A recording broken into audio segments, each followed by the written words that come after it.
This is the Adventist Watchman. In Daniel chapter 8, we read about a king with a fierce countenance. Evangelicals and Catholics, they believe that this refers to Antiochus Epiphanes. But the question that we're going to tackle today is, what does the Bible say? Are you ready? Let's go.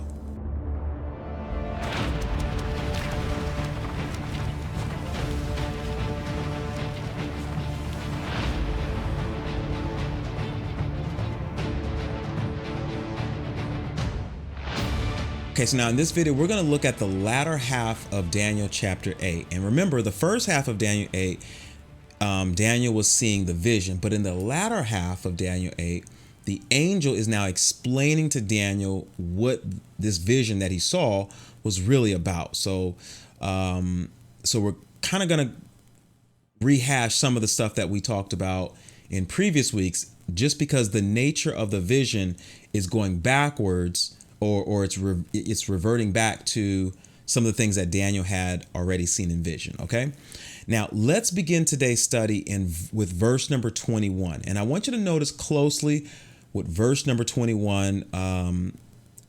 How it introduces the Greek Empire, or the divided Greek Empire.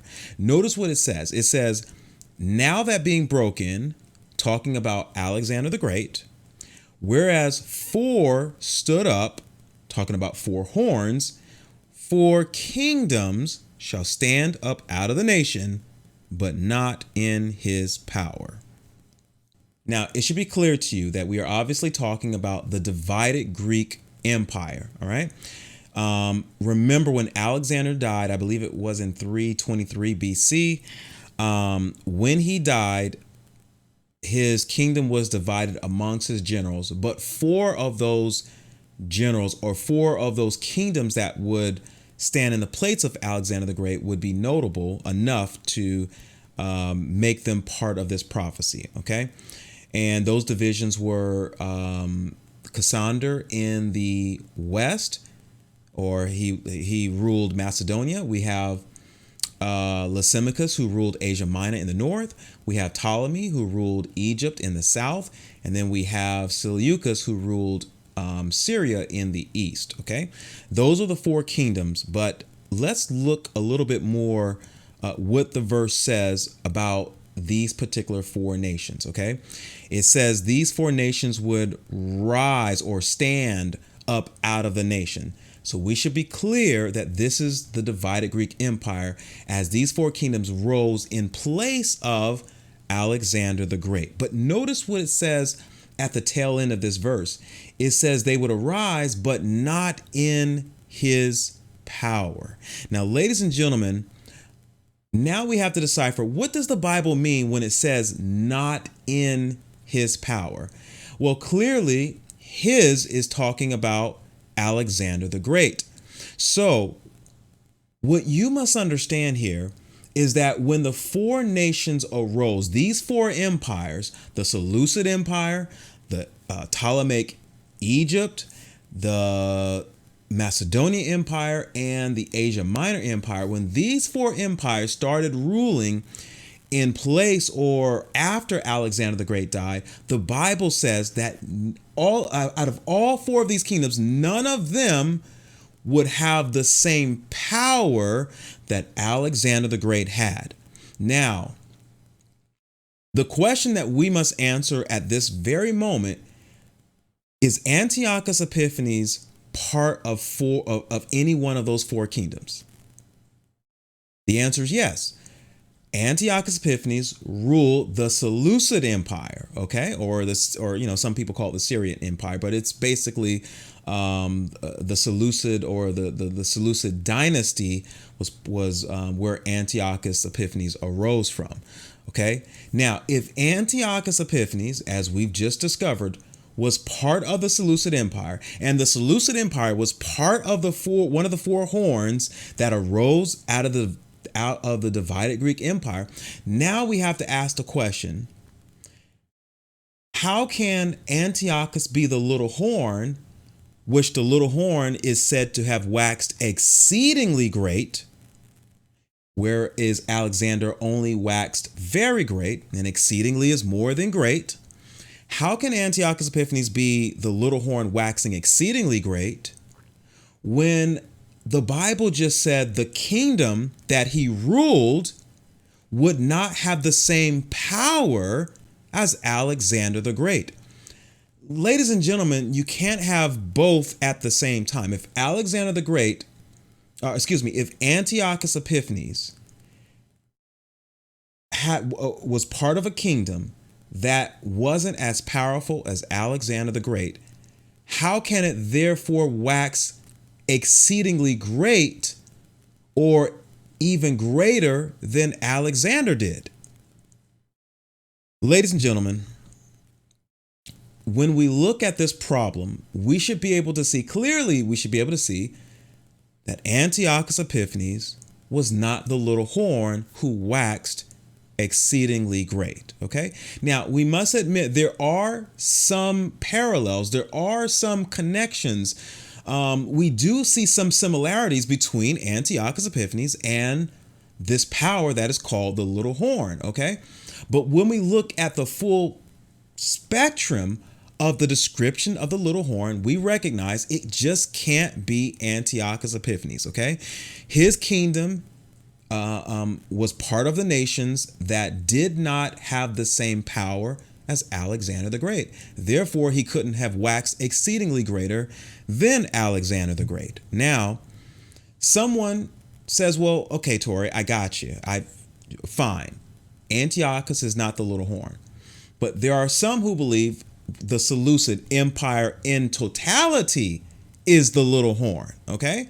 And off the top, this is actually a brilliant suggestion, okay? And it actually, without delving into it, it's actually pretty logical. They're saying that the Seleucid Empire was a little horn and that the Seleucid Empire rose up out of the four divisions of Alexander the Great's kingdom. How can this be when the Seleucid Empire was in the east? Well, when we look at the history, initially, when Alexander the Great died, there was another king who was just as powerful as, the Ptolemaic Empire and the Macedonian Empire. His name, I believe it was Antigonus. Okay. So Antigonus ruled an empire that was in the east, similar to what the Seleucid Empire became. Okay. So those were the original four kingdoms. But then the Seleucid Empire, or Seleucus, rose up out of the east, and he basically teamed up with the other three empires, and they took over the kingdom that Antigonus was ruling at the time. And thus we can say that the Seleucus, or the Seleucid Empire, was a little horn that came up out of one of the four horns and began ruling. Okay. Now, off the top, we can say, oh, well, that actually makes good sense. But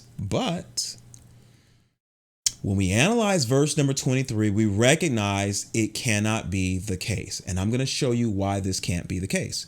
In verse 23, it says, the little horn arose in the latter time of the four kingdoms. What you must understand is that the Seleucid Empire arose to power around 312 BC. 312 BC is not the latter time of the Greek Empire, the divided Greek Empire. As a matter of fact, that was technically still in its beginning stages. So the Seleucid Empire as the little horn did not arise in the latter time of the kingdom. If we are saying that the Seleucid Empire is the little horn, it just can't be the case. We have to see that it is an empire that arose towards the end of the divided Greek Empire. Okay.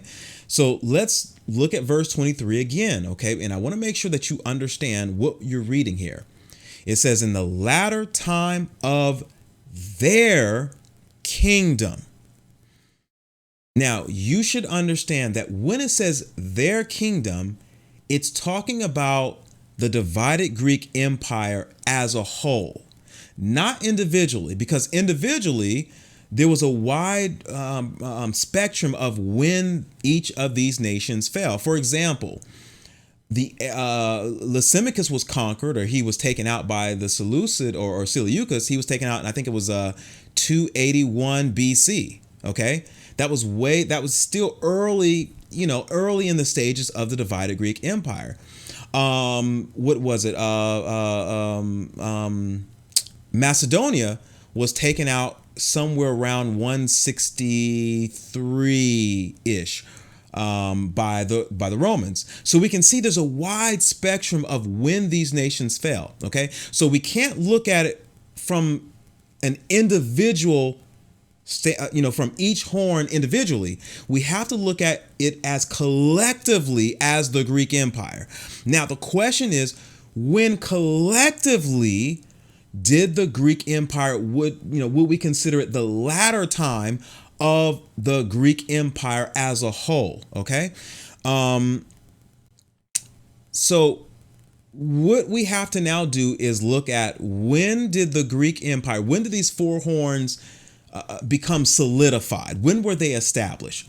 Well, the Seleucid Empire was the last horn to be established as part of the four. Okay, so the Seleucid Empire was established in 312 BC. So we can say from 312 BC, that is when the divided Greek Empire was established. Hopefully you can understand how I'm coming to that conclusion. Okay, the divided Greek Empire, because the four are considered the divided Greek Empire, it's their kingdom.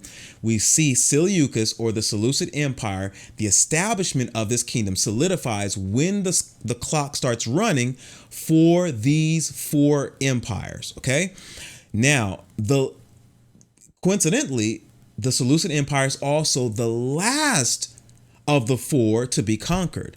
They fell in 64 BC to the Roman Empire. Okay, now, in order for Antiochus to be even considered to be this little horn power, he would have had to arise close to 64 BC.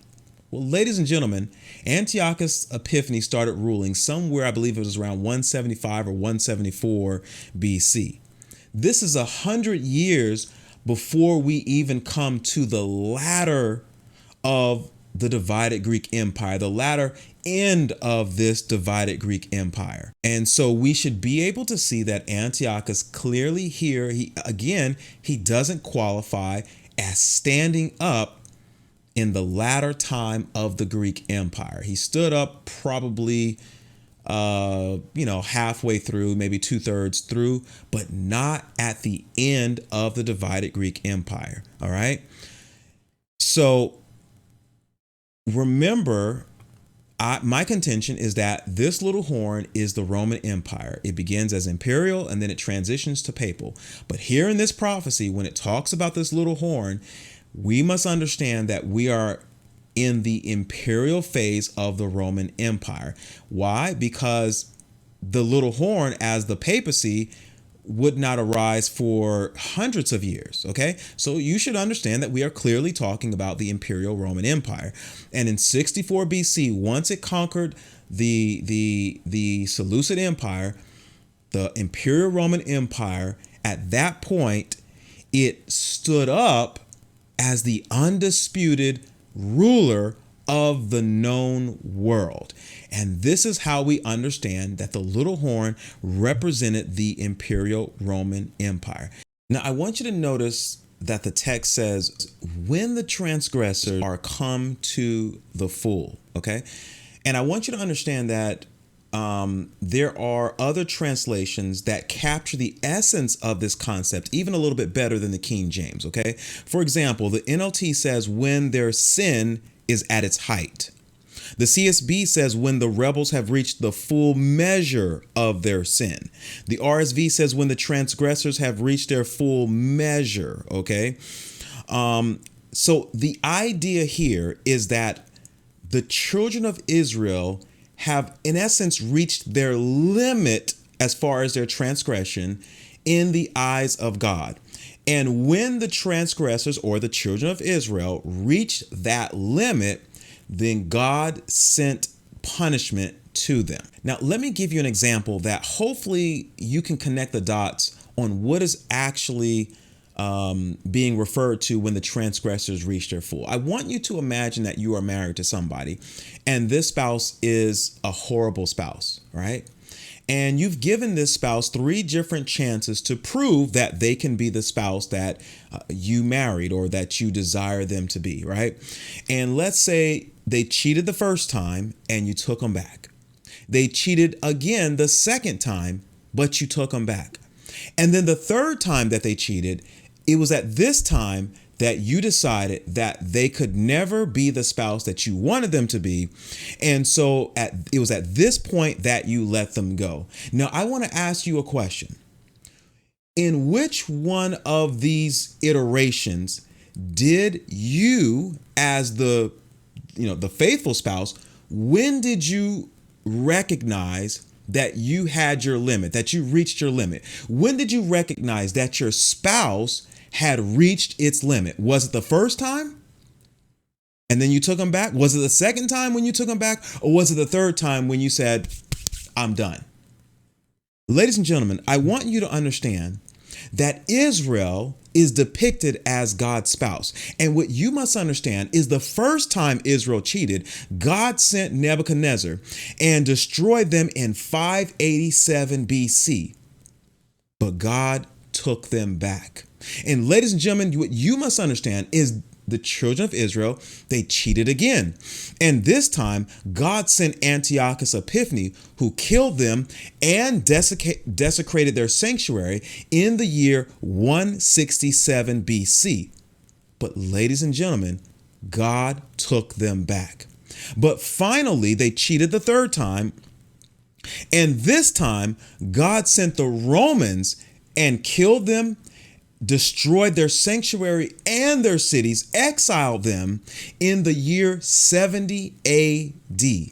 Now, ladies and gentlemen, I want to ask you a question. Which one of these scenarios would you say the transgressors have reached their full? Which one of these situations would you say the transgressors, the children of Israel, have reached their limit? Was it during the reign of Antiochus Epiphanes? Was it during the reign of Nebuchadnezzar when God took them back both times? Or was it during the reign of the Roman Empire when God destroyed the city and the sanctuary? Evangelicals, they believe that the transgressors reached their full. The transgressors reached their full in 167 BC when God took them back. But if they reached if the transgressors, being the children of Israel, reached their limit in 167 BC, then what was 70 AD about? Evangelicals and Catholics, they must understand that the narrative of Antiochus Epiphanes just doesn't match. Anyone should be able to see that logically the transgressors reached their limit, their full limit, in the year 70 AD when God sent the Romans and destroyed their city and their sanctuary. The little horn here in this particular text clearly is the Imperial Roman Empire. Now, let's look at the components of this power, because remember, we're getting to this king who had a fierce countenance. And we're questioning, is it in Antiochus Epiphanes or is it the Roman Empire? And I'm going to show you without a shadow of a doubt that this is clearly the Roman Empire, all right? Now, verse 23, let's read it one more time. Or maybe we didn't read it at all, but let's just read it so that we make sure that we understand exactly what we're reading. It says, in the latter time of their kingdom, when the transgressors are come to the full, a king of fierce countenance and understanding dark sentences shall rise or shall stand up. Now, I want you to look at the components of this text. There's 2 components that I want you to pay very close attention to. Number 1, a king of fierce countenance. Pay very close attention to what you're seeing. A king, listen to what I'm telling you, a king of fierce countenance. That's the description of the little horn. And then the second thing is understanding dark sentences. I'm going to show you without a shadow of a doubt, this is the Roman Empire. The Lord added this particular text in Daniel chapter 8 so that you and I would have no shadow of a doubt that this is the Roman Empire, okay? I'm going to show you from this particular text that there is no excuse for anyone to say that this is Antiochus Epiphanes. It just doesn't make sense.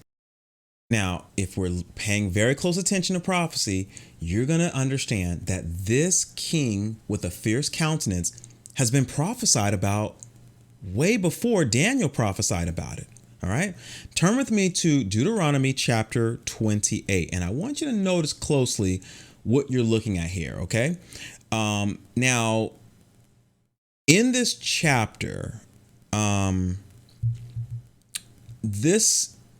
want to give you a little bit of context here. In this chapter, you're going to see that God is promising blessings to the children of Israel if they obey him. OK, if they don't obey him, God also has prophesied there will be curses that will be poured upon the children of Israel. Blessings and curses. OK, now I want to key in on the curse part of this chapter because I want to lay out the foundation and give you just a little bit of context as to what God is talking about here as we reveal this prophecy's connection to Daniel chapter 8. All right. Now let's begin with verse 32. Now he says, thy sons and thy daughters shall be given unto another people. Okay, so clearly God is prophesying that if Israel didn't obey, they would be given over to another people. And we understand that in a way that this prophecy encompasses all the nations that attacked God's people. However, you're going to see that there is something specific in this chapter that clearly tells you that it's the Roman Empire that is the ultimate antagonist against God's people. Now, notice what verse number 33 says. It says, the fruit of thy land and all thy labor shall a nation which thou knowest not eat up, and thou shalt be only oppressed and crushed always. Okay. Now, it could be any nation, but I'm telling you that this it culminates in the Roman Empire. It culminates with Imperial Rome. Okay. Notice what let's skip down to verse 48. And I want you to notice closely what the Bible says. It says, therefore shalt thou serve thine enemies, which the Lord shall send against thee in hunger and in thirst and in nakedness and in want of things. And he shall put a yoke of what? Iron upon thy neck until he have destroyed thee. Now, you may think this is just an happenstance, but notice it was of iron. What nation, when we look at Nebuchadnezzar's image, consisted of the iron legs? That is the Imperial Roman Empire, or as Adventists, we sometimes call it the pagan Roman Empire. Okay, so we understand that the iron that is around its neck could have some significance, but we haven't fully established that yet. Okay, but we are just simply saying that Rome was the nation of iron, and it is interesting that the yoke upon its neck, Israel's neck, was made of iron. Okay.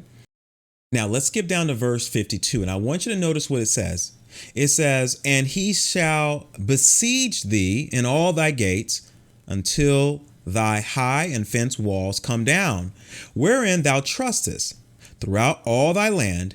And he shall besiege thee in all thy gates throughout all thy land, which the Lord thy God hath given thee. Now, what I'm going to reveal to you is that this besiegement that we see in verse 52, it most likely, it is logically, it is most probably the Roman Empire and the siege of 70 AD following or preceding the destruction of Jerusalem. Okay. Now I want you to notice what verses 56 and 57 says. Watch this closely.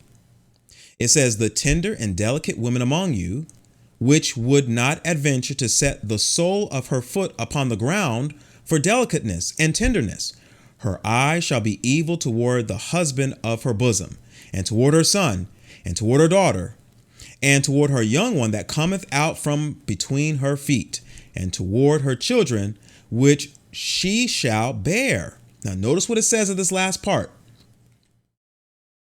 For she shall eat them for want of all things secretly in the siege and straitness, wherewith thine enemy shall distress thee in thy gates. Now, for those of you who may not fully be up to speed on what is actually going on here, remember, when a nation would come to conquer another nation, it would often besiege them, and that would encompass them surrounding the nation and not allowing any food to come in. Okay, so they would only have the food that was available to them at that time. They wouldn't have any food that would be able to be sent in to the kingdom. Okay, so once they begin running out of food, you could understand that they would eventually give up. Okay, but here in this chapter, we see that the prophecy says that this besiegement that would occur against Jerusalem, it would be so bad that mothers would start eating their own children. Now, the question is, when do we see this in history? When do we see this happening in the historical record? Well, notice now what the historical record says about the siege of 70 AD. Here's what it says. Within the besieged city, Simon Bar Giora, I believe that's how you say it, intensified purges, executing elites, and then those advocating surrender. Their mutilated bodies were cast beyond the walls. John and his followers plundered the temple, melting down sacred vessels, consuming consecrated food, and distributing sacred oil and wine to supporters. We continue. The famine worsened, killing many. Josephus recounts the story of a woman in Perea named Maria, who, after being plundered by rebels, roasted and cannibalized her infant son. When rebels came, drawn by the smell of food, she offered them the leftovers, leaving them shocked and trembling. Ladies and gentlemen, you should be able to see that this is the Roman Empire, and this is the siege that occurred in 70 AD. God prophesied to the children of Israel that if they disobeyed him, they would be cursed. And this curse culminated with the destruction of Jerusalem in 70 AD by the Roman Empire. Now, in case you're still not sold on this idea, I want to let you understand that even evangelical commentaries agree with this notion. Benson's commentary determines it's either the Babylonians or the Romans. Barnes says it's the Roman Emperor Vespasian and Titus against the Jews. Again, that's the Roman Empire.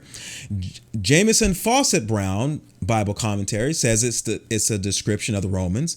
Gill's exposition of the entire Bible says it could be the Chaldeans or the Romans. Adam Clark says it's the Romans. Koch says it's either the Chaldeans or the Romans.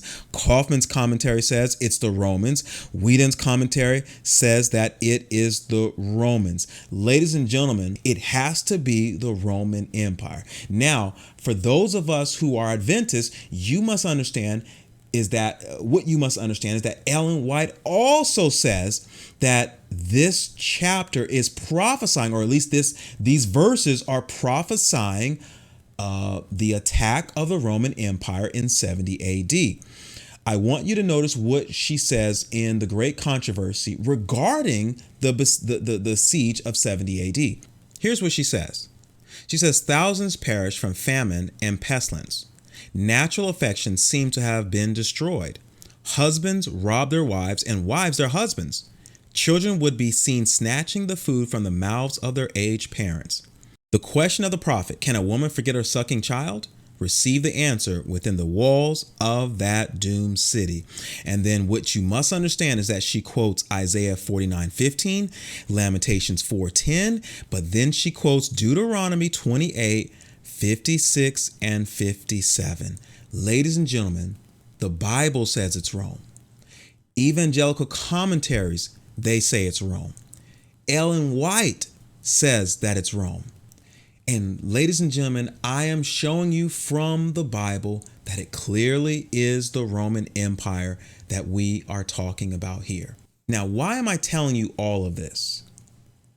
Because I want you to see the description that the prophet Moses gives of the curse or the nation that would come at the end, or that would culminate in these curses. Okay.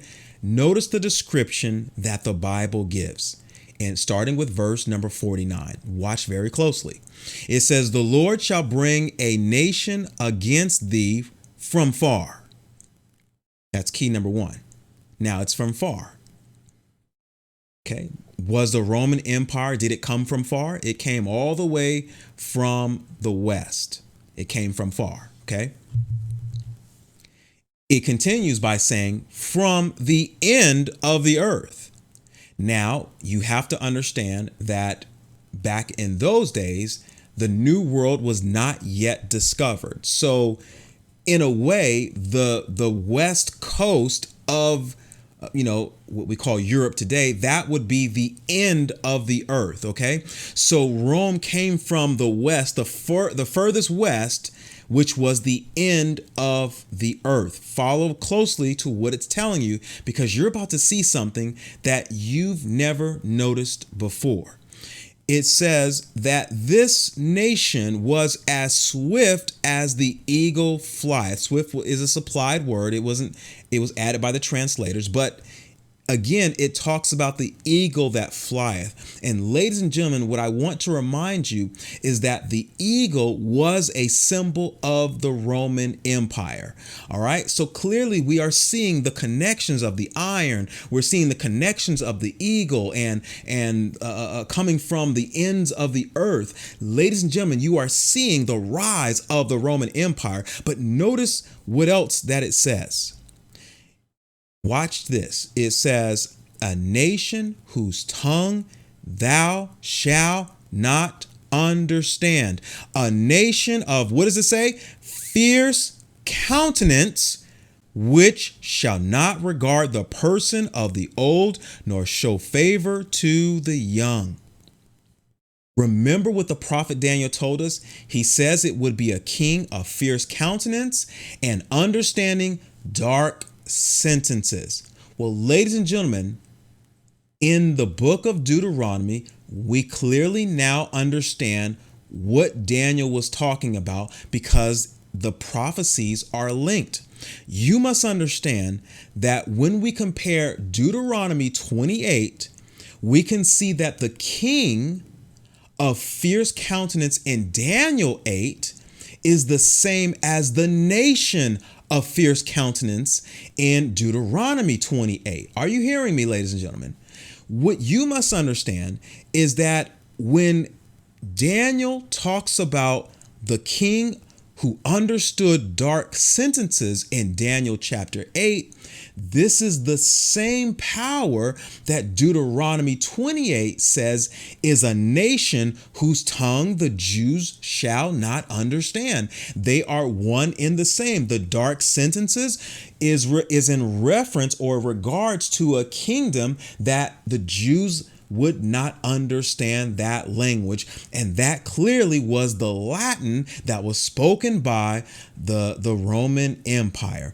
Ladies and gentlemen, you must understand that in verse number 51 of Deuteronomy 28, it is a prophecy of the Roman Empire coming to destroy the children of Israel in Jerusalem. And what you also must understand is that in the book of Daniel chapter 8, the prophecy is referring to the same power, which is called the king with a fierce countenance. Okay. Now, some of you may have a problem because it mentions king and you're saying, well, it says king, it has to be an individual person. Well, ladies and gentlemen, let's end that debate right here and now, because in verse 51, it personifies this kingdom as a king. Notice what it says in verse 51. It says, and he shall eat the fruit of thy cattle and the fruit of thy land until thou be destroyed, which also shall not leave thee either corn, wine, or oil, or the increase of thy kine, or flocks of thy sheep, until he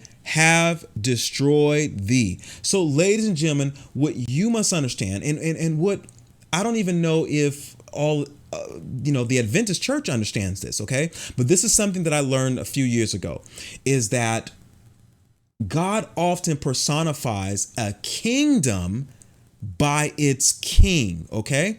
So sometimes the Bible will use the pronoun he in favor of an actual kingdom, okay? So when in Daniel chapter 8, when it says the King of Fierce Countenance, it's also the kingdom of fierce countenance, which we've already discovered is the Roman Empire. Now remember, we are in the explanation phase of Daniel chapter 8. So remember, we went backwards into the prophecy because we're looking at the explanation that the angel gave the prophet Daniel. All right. So remember, we went to pagan Rome, but just as the prophecy or the vision switched from from imperial Rome to papal Rome without really without any warning, the prophecy, the explanation of the prophecy or the vision does the exact same thing. And what you must understand is that from verse 23, it was imperial Rome, but now we are in the papal Roman Empire. And notice what the Bible says. It says, and his power shall be mighty, but not by his own power. Ladies and gentlemen, evangelicals and Catholics, they try to attempt to make this Antiochus Epiphanes by trying to make it, it was Satan's power, or the Jews gave Antiochus power, but that doesn't make sense, ladies and gentlemen. There's nothing different in Antiochus' reign than any other power. Okay, any power that had sway over the children of Israel was given to them by God. Satan maybe had sway in helping attempt the attack on the children of Israel, but it's the same thing for every power. Okay, so there's no metric, at least from what I can tell, that would make Antiochus his power not be his own power. Okay, it was his power, just like it was his dad. His dad's power was his powers. It was his power, just like Nebuchadnezzar's power was his own power. All these kings had their own power, all right? But there's one power that we can say did not have its own power. And when we see that the transition from pagan Rome to papal Rome occurs here in verse 24, we can see that the papacy was a church, or it started off as a church, okay? And this church gained civil power through the nations that were part of the Roman Empire. And in this way, you and I should understand that the papal Roman Empire had power, but it wasn't its own power. So in this manner, we should understand that the papal Roman Empire used other nations to push its agenda. And it was mainly the Franks, but there were others involved, but mainly the Franks and what we know today as France. That was the kingdom that the papacy mainly used to push its agenda. All right. Now, the question is, how does this prophecy end? Notice what Daniel chapter 8 and verse number 25 says. It says, and he shall be broken without hand. When the little horn is destroyed, it won't be by a battle. It won't be through war. It's going to be through something else without human intervention. And that typically means that it's going to be by the power of God, okay? Now, can we say that Antiochus died without being attacked or destroyed by another army or another king? Well, yeah, technically we can say that, because according to the book of, I was going to say make-believe, according to the book of Maccabees, Antiochus Epiphanes died. I believe it says that he died of illness, or was it suicide? Either way, we can make the argument that Antiochus does fit this part of the prophecy, because we can make the argument that Antiochus died without the intervention, or without the an attack by another force. Okay. And we can make the argument that God killed him. Okay, we can make that argument, right? However, I believe that the papacy fits this bill even better. Okay, if we are interpreting that this power died by supernatural, a supernatural force, we know that this could clearly represent the Papal Roman Empire. And we know this because Revelation chapter 20 and verse 19, chapter 19 and verse 20 says, "And the beast was taken, and with him the false prophet that wrought miracles before him, with which he deceived them that had received the mark of the beast, and them that worshiped his image." Notice what it says here. It says, "These were both cast alive into a lake of fire, burning with brimstone." Here we can see the system of Catholicism and the system of false Protestantism were both destroyed, but not with human hand.